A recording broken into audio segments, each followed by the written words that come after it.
I think a lot of time God uses both of our stories, mine and my husband's, together in order to bring about healing and redemption. A lot of times we don't even realize that I have wounds and he has wounds and we're both triggering each other.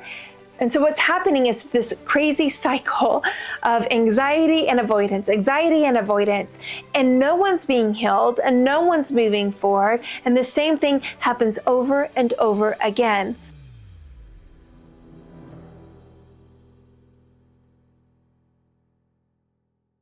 Do you and your husband have the same struggle in your marriage over and over and continually have the same fight over and over? Do you struggle with feeling seen or understood by your husband? If this describes you and your marriage, then this video is for you today. So let me tell you a story. Years ago, I was driving in my car down from the mountain with my toddler and a new baby. A cop pulled me over because from his perspective, what he saw me doing was speeding. I was slightly going over the speed limit, and I totally ran through a stop sign. I didn't even see it. I went right through it. So from his point of view, I was an irresponsible driver. And when he came up to my window and I rolled down my window, he looked inside my car and he saw what was actually going on. I had a toddler in the back throwing up gallons of vomit all over the place. And I had a newborn screaming at the top of his lungs. And I was doing the ugly cry with mascara going down my face, frantically looking for a place to pull over. Now, needless to say, he let me go with a warning. So he went from a stern face to quickly a tender face of understanding. But so many times, this can be applied to our marriage. From the outside, we can look at our husbands and say, they're not listening to us, they don't see us, they don't understand us, they're just not doing the very thing I've told them to do that would help our marriage. And yet, we don't know what's really going on in the inside. My name is Whitney Milton, and I'm a homeschool mom of 4, and I've been married to my beloved David for 15 years. Today we're going to talk about common repetitive cycles in our marriage that keeps us stuck, frustrated, hurt, and fighting with each other, and how to break those cycles so we can have the connected, intimate marriage that we so desire. I'm going to ask you 4 critical questions, and I encourage you to watch all 4 questions because at the end, they will be the foundation for the whole how to break out of these cycles with our husbands. Also, down below in the description, you'll find a link to a free printable that gives all the questions and the journal prompts that we're talking about today. So the first question is, where do you feel discouraged or triggered in your marriage? I want you to write it out like a prayer. Lord, I feel disappointed with the lack of connection I have with my husband. I feel very lonely, not understood by my husband. So question number 2 is this. Where have I felt this feeling of disappointment or anger or insecurity before I was married?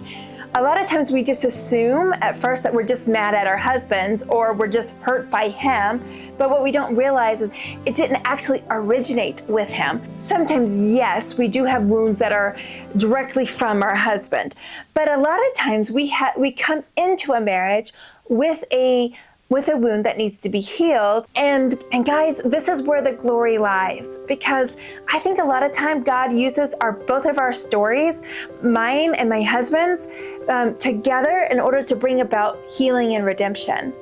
A lot of times we don't even realize that I have wounds and he has wounds and we're both triggering each other, and it's keeping us in this cycle. Another reason why this is really important to look at is sometimes we go to our husbands to look for them to heal or fix us.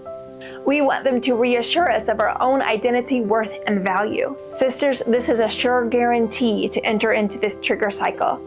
We're going to talk more about how to break up this cycle in the next few minutes, which leads us to the next question. Are you looking for your husband to heal something in you that only the Lord can do? Again, I'm not saying that there isn't change to be made. I'm not saying there isn't change that your husband needs to make. But I do see often that we as women go to our husbands expecting them to tell us who we are, or expecting them to validate something in us or heal something in us. It is kind of like this whole idea that you see in Disney that he's our savior in a sense. He's our knight in shining armor, and he's going to come in and sweep us off our feet. And while there is something good and beautiful and glorious about that, There's a fine line between seeing the glory in our husbands and expecting them to do what only the Lord can do. Which leads us to the next question. What don't you know about your husband? Now, he might not open up and share stories with you. That's okay. You still can go about your interactions with him with curiosity. I see so many women jump to a conclusion. Well, he just doesn't care. If he cared, he would just put the laundry in the hamper. If he cared, then he would just sit and listen to me. If he cared, he would respond to me more with tenderness. We don't always know the whole picture. So I encourage you, instead of thinking about it as he just doesn't, ask with curiosity, I wonder what keeps him from being able to do this. I wonder what in his story is keeping him from responding to me with tenderness. Again, we're not saying that there doesn't need to be change. Just like my driving needed to change. It wasn't safe. I need to make those changes. Once I was able to address what was going on inside my car, it sure did make it easier for me to make a difference in my driving. So it's the same thing with all of us. But I'm saying the first step is softening our heart to having more of a curious interaction with our husband.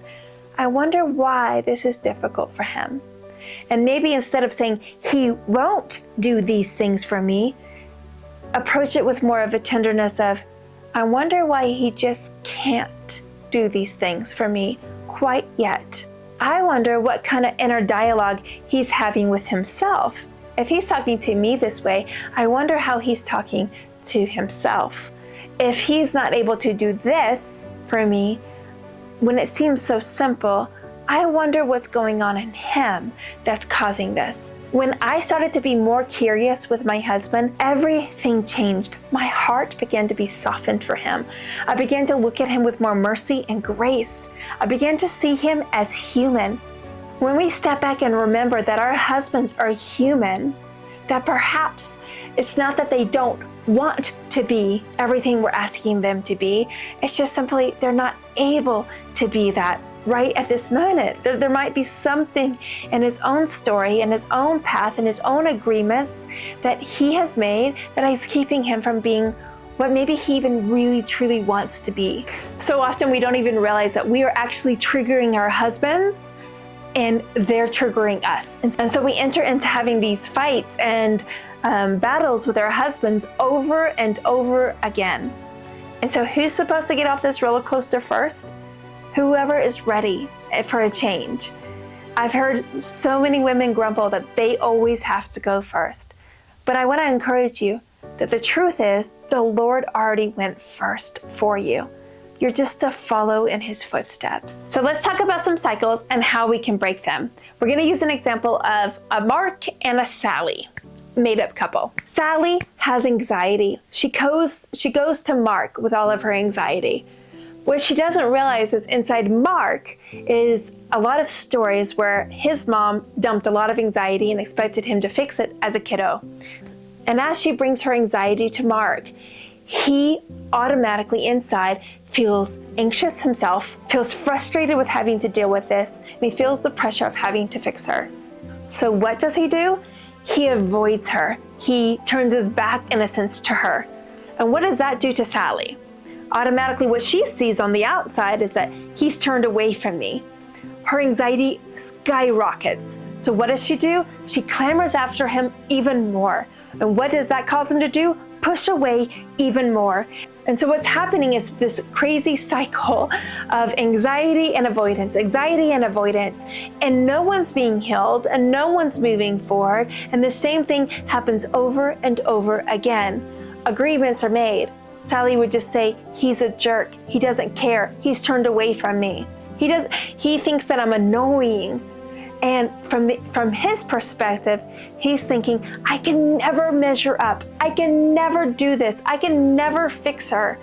And I'm scared. And he doesn't maybe even have words for it, but he definitely isn't going to go there. That is just an automatic trigger for him.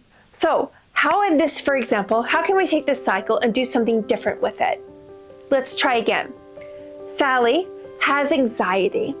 Something happened with her kids' teacher, and her anxiety is through the roof. So she, in the past, would have gone to Mark and poured out all of her anxiety. Now she's going to go to the Lord first, journal it out, pray to God, pray to God about it, and call her best friend. Maybe she and her best friend go on a walk and she pours it out to her friend who does not have a trigger with anxiety. They talk, they process, she cries, she feels seen, loved, and she comes away feeling relaxed. Mark comes home. She doesn't bombard him with her anxieties. Now, Mark senses a difference in his wife. There isn't this kind of anxious clamoring after him, so he begins to relax around her. This takes time. It's not like a one day you do this and it's gonna fix everything. And he begins to relax. This is when the change can start to happen. Then maybe you'll see one day he says, "Hey, how was your day?" And she's able to respond, "You know, I had a really tough interaction, but I talked to my best friend Jill about it, and I'm feeling kind of good about it. These are my thoughts. What are your thoughts?" Mark is then able to show up and be present in ways that he's never been able to be before for his wife. The cycle is broken.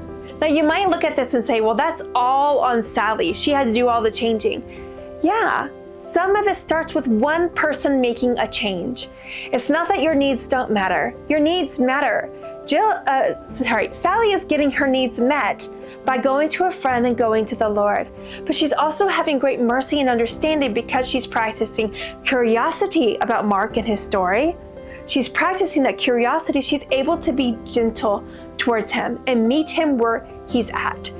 Sometimes the paradox of change is that when we do something different, everything else changes. My husband is actually a family therapist, and one of his favorite things that he talks about is that when he works with families that have a lot of different layers of struggles, what he finds is if one person out of the whole family, one person makes one change, the whole system changes up.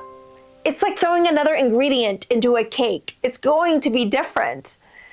So I want to encourage you that it's not about you just sacrificing your needs. It's about tending to your marriage, tending to your husband, and also tending to yourself, but doing things differently. So here's another example. Sue has always wanted to have a husband that would lead Bible studies, take leadership in the home, and every time she asks, Bob withdraws. Now from the outside, Bob might just look like he doesn't care, or he's not interested, or he's not mature or spiritual enough. But what Sue might not know is that Bob is really struggling with performance anxiety. And as Sue grows accustomed to asking questions with curiosity, she discovers more of his own story, which is where a coach was constantly putting pressure on him to perform, to take charge, and whenever he didn't do good enough, it was a constant sense of failure and shame for him. So here he is now in a marriage where he honestly feels like he's going to fail, and nothing seems quite in his mind to please his wife anyways, and so he's beginning to more and more give up. Every time that she pursues him, and it gets a little bit more contemptuous with her pursuits, a little bit more diggy, why don't you just show up? Why don't you just do this? He shrinks back more and more and more. And then the cycle continues. So how could this be different for Sue and Bob? Sue tries to do something different. Instead of continually asking more of him, at this point in the beginning stages, she just encourages him. She calls up the leader that he already is. Even if she doesn't fully see him living it out in their day-to-day life, she calls it out in him. I see this in you. I love this about you. You're such an amazing father. You're so amazing at this. I believe in you. She's constantly giving this kind of message to her husband. And when he tries things, she uplifts him, even if it doesn't quite meet her expectations. She removes critique from her words. And what happens to Bob? He begins to relax. He begins to feel confident. He begins to feel safe. And he shows up more and more. This is one thing I know. As criticism will always just tear down and keep the cycle. It doesn't work. So your final exercise that you'll see in the printable journal that I offered down below is writing out the cycle that you're in, and then how could you do something different? This is a long and slow process, but I encourage you to ask all of these questions, to dive in deep and see what the Lord can heal and redeem. If you like this video, please give me a thumbs up. It actually helps the YouTube algorithm. And please comment down below. I would love to hear from you. I'll be praying for you this week. May the Lord bless you and keep you.